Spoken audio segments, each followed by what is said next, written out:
Hello, ladies and gentlemen, and welcome to my Halloween special. It's about a week late, but that's fine.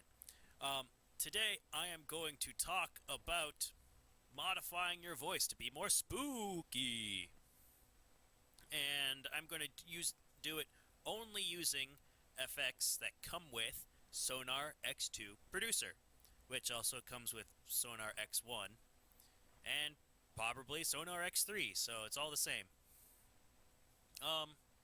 And those effects are two Sonatus FX equalizers, a Sonatus FX multiband compressor, and a Sonatus FX reverb.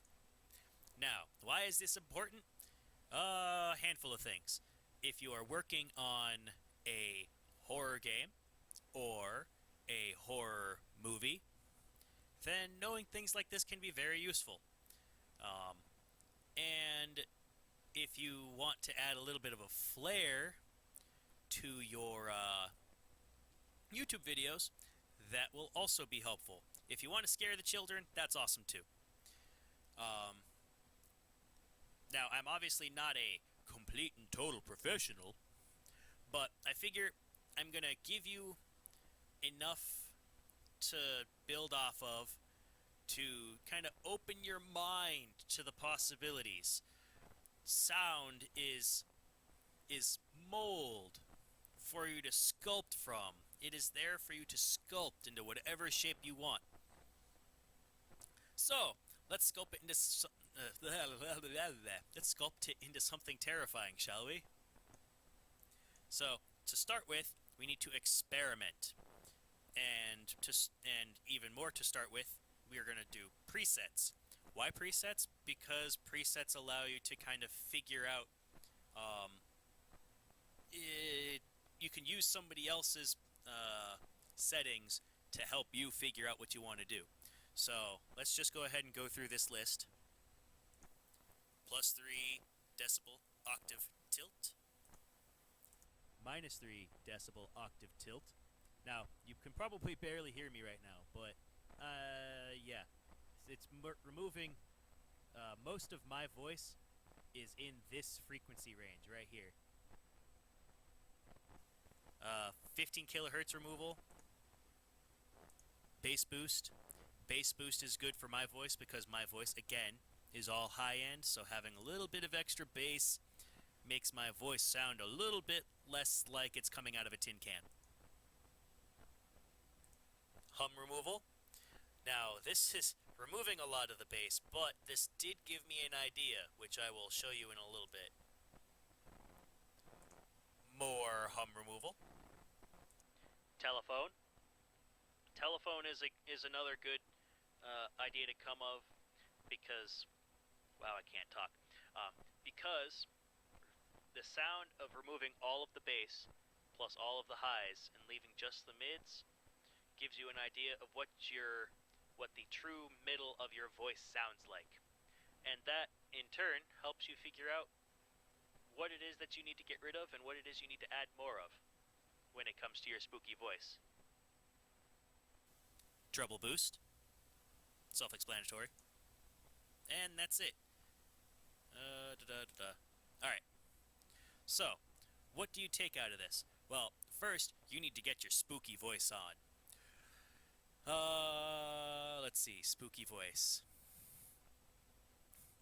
I'm going to get you. You don't know, but I am watching you through the window. Now, that was a terrible, terrible spooky voice, but I'm on the internet. But regardless of how your spooky voice sounds, even if you have an awful sounding spooky voice, you can make it sound good, or great even, using all of these effects and putting them in different orders. So, we're going to start by experimenting. So, I'm going to start by removing a lot of my high end. Alright. And just so you guys can hear me a little bit, I'm going to raise my volume here. There we go. A little too high. There we go. Alright. So, I removed most of my high end.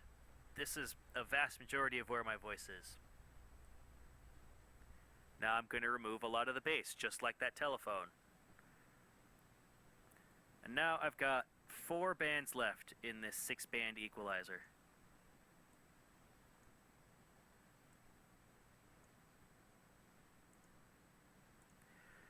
Now, for those of you that don't know what Q is, I'll go ahead and explain the Q setting. Q is the peak, exactly how tight the peak is going to be when you boost or reduce a certain frequency. So, as an example, all of these, 0.4 has 0.6 Q. So if I were to boost that, it boosts basically everything that's left. Now, if I raise the Q, come on, there we go, all the way up to 24Q, it produces a fine point that you can then move around, and it boosts whatever frequency it's on plus the few surrounding frequencies. So, I want all of these to be at 24, for now anyways. Alright. And to start, so that idea that I had when I the hum removal, removed all the frequencies over here by using very high Q bands, I'm going to do the exact opposite by using this. Alright, so now I got that. I want to remove that, like that, that, and that. Now, my voice is enough changed, it kinda sounds very hollow and robotic. So, let's take that spooky voice that I had a second ago. I'm going to get you. I'm watching you right now. There's nothing you can do to stop me. So, now that is significantly creepier. Heck, just my saying that was probably creepy enough, but that's not the point. So, we have that. Now let's turn that off. Now there are other things that you can do here. And actually, don't know why I bothered. Let's do the opposite here and remove all of these frequencies. And this is what we are left with. And it doesn't really sound like much. It really just kind of sounds like my voice is missing something. Now, my personal opinion about boosting versus cutting from frequencies is if you're just removing frequencies, you're just kind of removing what people need in order to kind of sound full. Whereas if you are boosting frequencies, all the sounds that you don't normally hear end up also getting boosted along with everything else, and you start to hear everything. And that, I think, is what makes certain sounds creepy, is taking a voice and distorting it. You know, if you were to remove everything from my voice, I just sound quiet. But if you were to take certain parts and make it all louder, then it starts to sound a little creepy. So, we have that. I have another equalizer that I already have, that I already built up before I started this video. And the reason I did that is because now I'm going to start talking about the effects chain. The effects chain is how the special effects, or in what order the special effects take place. What this means is, in this particular case, I have equalizer, or this equalizer, followed by this equalizer. Actually, let me make sure I got that right. This equalizer, followed by this equalizer, followed by the multiband compressor, followed by the reverb. So that means that my voice goes into this equalizer, gets all jumbled up. This sound comes out, goes into this equalizer, gets jumbled up, then goes into the multiband, then goes into the reverb, blah, blah, blah. Only if they're on, though. So, this is the first equalizer. And now, my voice is tinny and kind of sounds like it's coming from a very old phone. Followed by the next equalizer, which now sounds like I'm in an astronaut suit. But it can still be very, very creepy. And actually,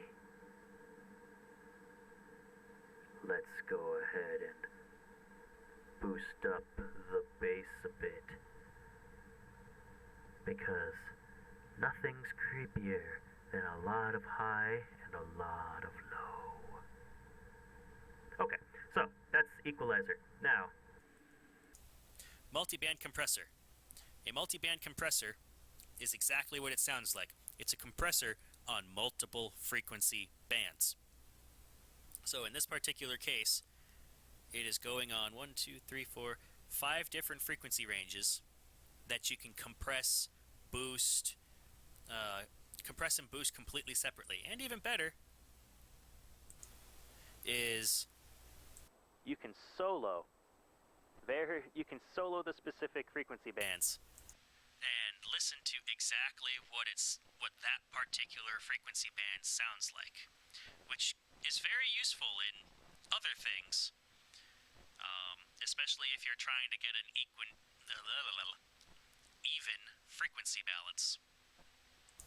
But in this particular case, I am using this to squash the higher frequency ranges and to boost the bass frequency ranges. I mean, technically I could get this done with an equalizer, but this way I also have an attack and a release. So let's see, blah blah blah blah blah. Yeah, this is basically doing what I wanted to already. And this is what it sounds like. So it's not too much of a difference, but it's subtle. It's got a subtle change to it. So, now I've got the multiband. Let's move on to the reverb, because no spooky voice is complete without a reverb. And if I turn it on, voila! Reverb. So, let's take this and make the decay 2 seconds with a high dampening, a lot of bass multiplier, and a bit of crossover. And then let's cut a number of the lows, cut a number of the highs, boost the reverb a bit, cut the dry a bit. No idea what this is, but let's play with it. Alright, so this is what my reverb is going to be. So what happens when all of these things are turned on?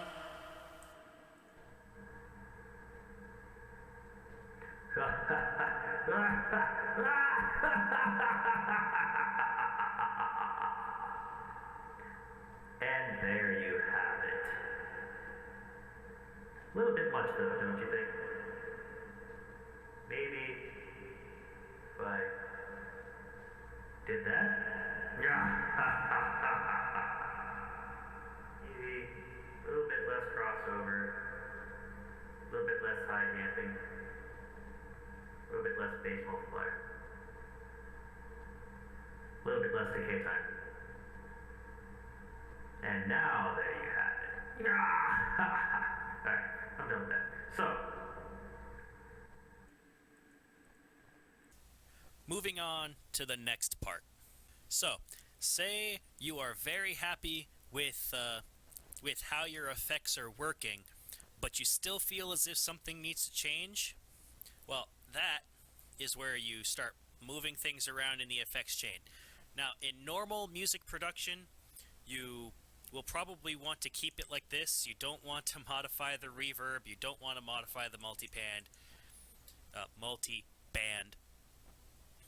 And Well, if you've got more than one equalizer, they're usually going to be first, and then it's just your choice in what fashion you want your equalizers to work. But you usually want it in this particular order. Reason for that is that it can, the effects can start doing very funky things to your sound in usual music production. But this isn't music production. This is effects production. That's where you want funky things to happen.